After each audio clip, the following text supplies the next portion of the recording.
Hello students, very good morning to all of you. I am Vikrant Bhardwaj, your physics tutor. और आज हम discuss करेंगे बेटा derivation of Newton's law of gravitation with the help of from the Kepler's law. क्या discuss करेंगे? Derivation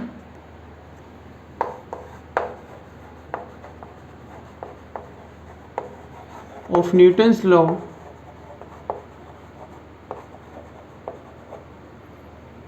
with derivation of Newton law of gravitation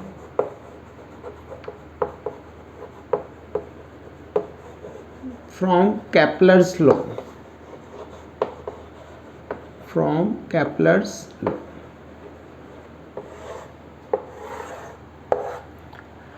ये जो हमने कैपलर्स लॉ डिस्कस किए बेटा, Kepler's first law, second law, third law, इन्हीं की help से हम आज ग्रेविटेशनल लॉ ऑफ न्यूटन्स का ड्राइव करेंगे फॉर्मूला। तो let us consider m mass of the planet moves revolve around the sun having mass capital M and omega is the angular velocity। तो हमने डिस्कस किया था बेटा प्रीवियस लेक्चर में, जब भी कोई बॉडी मूव करती है, रिवॉल्व करती है अराउंड द सन, ठीक है, तो उसके लिए एक फोर्स की रिक्वायरमेंट होती है and that force is known as centripetal force. तो इस कंडीशन में ये जो फोर्स है centripetal force, that is M R omega square.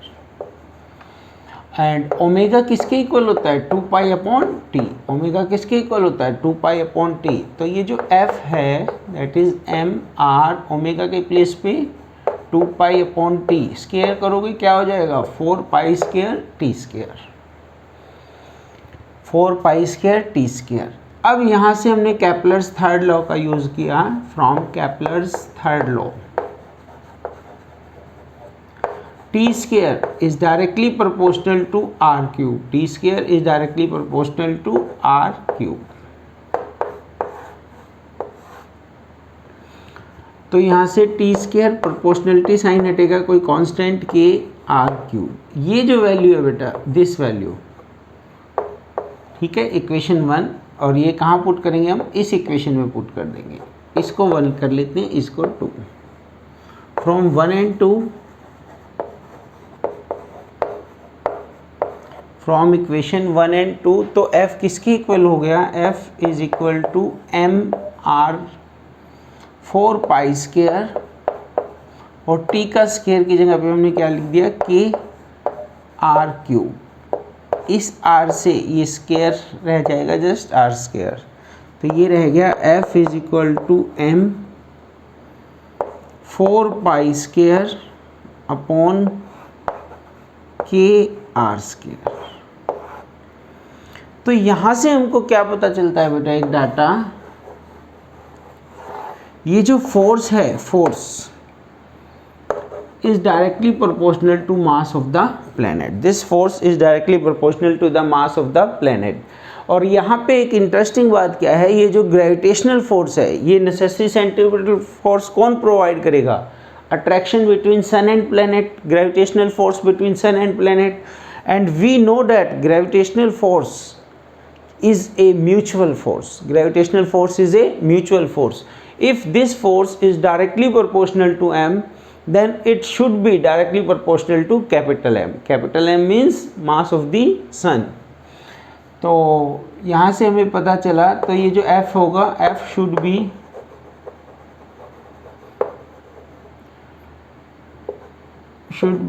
directly proportional of capital M। इसका मतलब ये जो कांस्टेंट है 4 pi square upon k is proportional to m and 4 pi square upon k is equal to gm। इसके इक्वल हुआ? gm के इक्वल। ये वाली वैल्यू हम कहाँ पुट करेंगे? इन दिस इक्वेशन पुट करेंगे, in equation third. Put this value in equation third. कहाँ पुट करेंगे? थर्ड इक्वेशन में। तो f is equal to M upon R square, और इसके प्लेस पे क्या पुट कर देंगे? gm। रीअरेंज करो, अच्छे से लिखिए इसको, gmm upon R square. And this is law of gravitation, Newton's law of gravitation. Newton law of gravitation. इसमें हमने कुछ पैरामीटर लिए, small m, capital M, omega, ठीक है, these are some parameter. This is the necessary force, centripetal force required. कौन provide करेगा? Attraction between sun and planet. Main logic concept कहाँ पे आता है? यहाँ पे आता है। क्या कंसेप्ट बताया बेटा? म्यूचुअल होता है, म्यूचुअल फोर्स होता है। Gravitational force is a mutual force. So अगर हमारा ये फोर्स स्मॉल m के इक्वल है, किसके इक्वल है? स्मॉल m के इक्वल है, तो ये कैपिटल M के भी प्रोपोर्शनल होगा। यहाँ तक बेटा नोट कीजिए।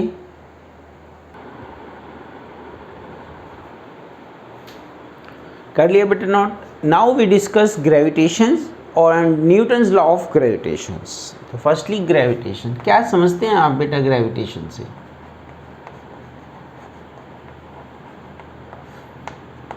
ग्रेविटेशन क्या है बेटा? It is the attraction between any to object of this universe. It is the attraction force, it is the attraction between any two bodies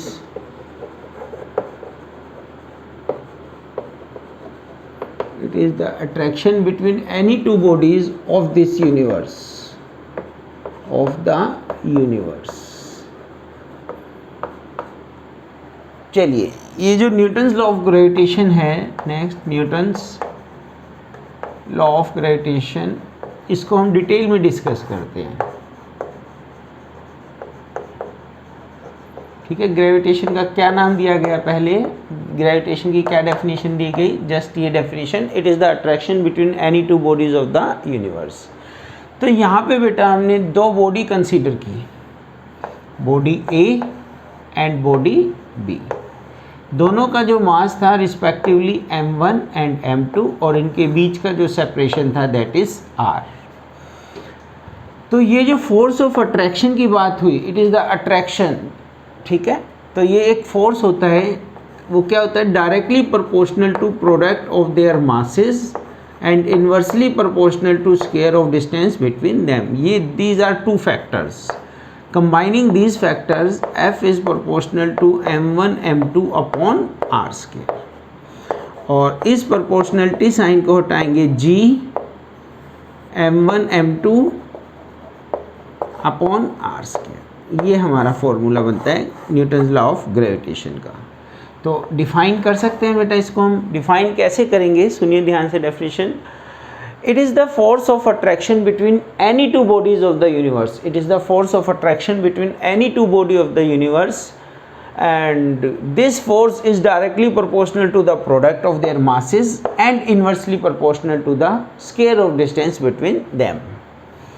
यहाँ से ये जो g है बेटा, g इसको हम बोलेंगे universal gravitational constant. Universal gravitational constant, universal, it is applicable all over the universe. Universe में ईच एंड एवरी जगह पे इसकी वैल्यू क्या रहेगी? सेम रहेगी, कांस्टेंट रहेगी। याद रखेंगे आप इसकी वैल्यू 6.67 इंटू 10⁻⁻11। अगर मैं यूनिट की बात करता हूँ, देखो जी की यूनिट न्यूटन, ये आर स्क्वायर इधर जाएगा metre square, newton metre square, और ये किलोग्राम डिवाइड में पर kilogram square. This is the numeric value of capital G, universal gravitational constant. अगर इसकी यूनिट की बात करें हम, SI unit of G, CGS unit of G, dimensional formula, तो ये सारे पैरामीटर बेटा जस्ट इस फॉर्मूले से हमने ड्राइव किए हैं। क्या फॉर्मूला बना? g is equal to F R square upon m1 m2। देखो यूनिट अभी मैंने आपको बताई, कहाँ से बताई? वहाँ से, force newton, R square metre square, kilogram mass का किलोग्राम, और mass into mass kilogram square. इसी टाइप से हम यूनिट की बात करते हैं, फोर्स न्यूटन मीटर स्क्वायर पर किलोग्राम स्क्वायर। ये तो इसकी क्या हो गई? यूनिट। ओह, यूनिट तो हम ऑलरेडी डिस्कस कर चुके हैं, चलिए कोई बात नहीं। ये क्या है? इसकी एसआई यूनिट। ठीक है, ऐसा यूनिट। अब CGS यूनिट क्या होगी बेटा? CGS यूनिट फोर्स को हम किस में कंसीडर करेंगे? डाइन में। चलो वैल्यू भी बता देता हूँ साथ में। देखो ये वैल्यू है 6.67 इंटू 10⁻⁻11। इसको मैं उसमें कन्वर्ट करता हूँ, इस वैल्यू को किस में कन्वर्ट करता हूँ? CGS सिस्टम में। तो न्यूटन को कन्वर्ट करेंगे डाइन में तो क्या आएगा? 10⁵। 1 newton is equal to 10⁵ dyne. 1 newton 10⁵ dyne, यहाँ लिख लेते हैं dyne. Metre square, 1 metre 10⁻² centimetre और 1 मीटर स्क्वायर 10⁻⁴ सेंटीमीटर स्क्वायर।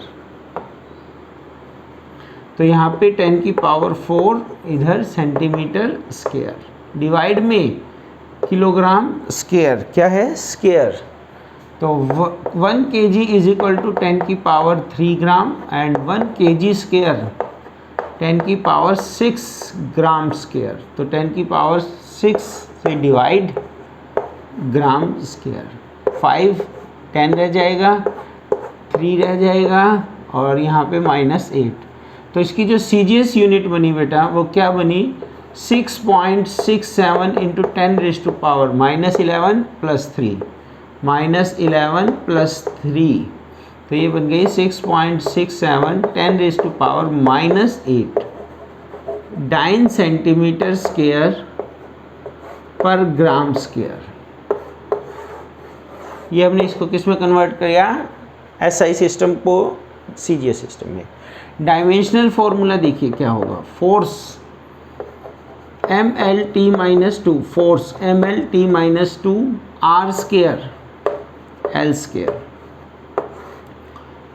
मास इंटू मास, कैपिटल M क्या हो जाएगा? M square. एक M से M कैंसिल, रीअरेंज कीजिए, ऊपर जाएगा माइनस का L3 and T-2। This is dimensional formula of capital G। Define कैसे करेंगे बेटा? डिफाइन G, डेफिनेशन बनानी है इसकी। तो हमने कंसीडर किया, अगर इस फॉर्मूले से देख लीजिए, G किसके इक्वल होगा बेटा? F के इक्वल होगा। किस कंडीशन में? If both masses M1 M2 दोनों इक्वल हैं और दोनों यूनिट मास हैं। How much? 1 kg कंसीडर कर लेते हैं। Separated by a small distance, separated by a unit distance 1 metre.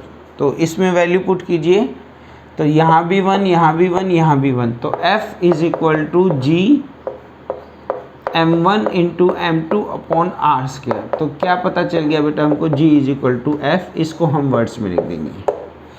कैसे लिखेंगे? ध्यान से सुनिए। Universal gravitational constant is equal to force of attraction.